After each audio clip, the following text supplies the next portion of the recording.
বাংলায় প্রায় 20টি সংগঠনের 94 জন নেতাকে গ্রেফতারের প্রতিবাদে শামশেরগঞ্জে অবস্থান বিক্ষোভ। কলকাতা শহরে এসডিপিআই, ডব্লিউপিআই, আইএসএফ সহ মোট 20টি সংগঠনের মূল নেতৃত্ব সহ 94 জনকে গ্রেফতারের ঘটনায় ক্ষোভ ছড়িয়েছে রাজনৈতিক মহলে। তারই প্রতিবাদে বৃহস্পতিবার সকালে মুর্শিদাবাদের শামশেরগঞ্জের পুরাতন ডাকবাংলায় অনুষ্ঠিত হলো এক প্রতিবাদ অবস্থান বিক্ষোভ। এদিনের কর্মসূচিতে বিভিন্ন সংগঠনের নেতা কর্মীরা উপস্থিত হয়ে সরকারের স্বৈরাচারী পদক্ষেপের বিরুদ্ধে তীব্র প্রতিবাদ জানান। বক্তারা অভিযোগ করেন, গণতান্ত্রিক আন্দোলনকে স্তব্ধ করে দেওয়ার জন্যই একযোগে এতজন নেতাকে গ্রেফতার করা হয়েছে। তারা স্পষ্ট জানিয়ে দেন, এই ধরনের দমন নীতির মুখেও আন্দোলন থেমে থাকবে না। প্রতিবাদ জনসভা থেকে অবিলম্বে গ্রেফতার হওয়া 94 জন নেতার নিঃশর্ত মুক্তির দাবি তোলা হয়। পাশাপাশি উপস্থিত কর্মী সমর্থকেরা স্লোগানে রাজ্য সরকারের বিরুদ্ধে ক্ষোভ উগরে দেন।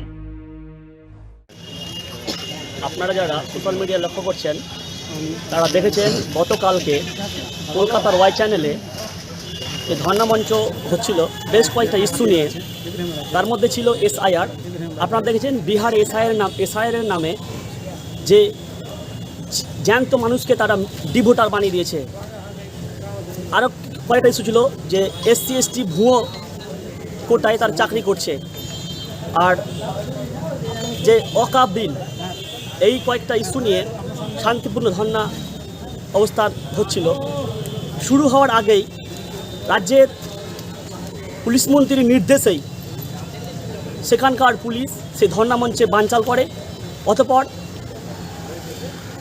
বিভিন্ন নেতৃত্বকে টেনে হিঁচড়ে তারা গ্রেপ্তার করে।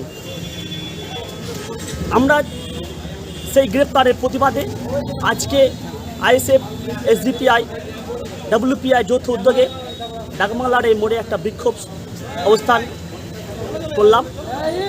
আমাদের একটাই দাবি, সরওয়ার হাসান, ডব্লিউপিআই নেতা আইএসএফ, নওশাদ সিদ্দিকী, এসডিপিআই হাকিকুল ইসলামকে অবিলম্বে নিঃশর্তে মুক্তি দিতে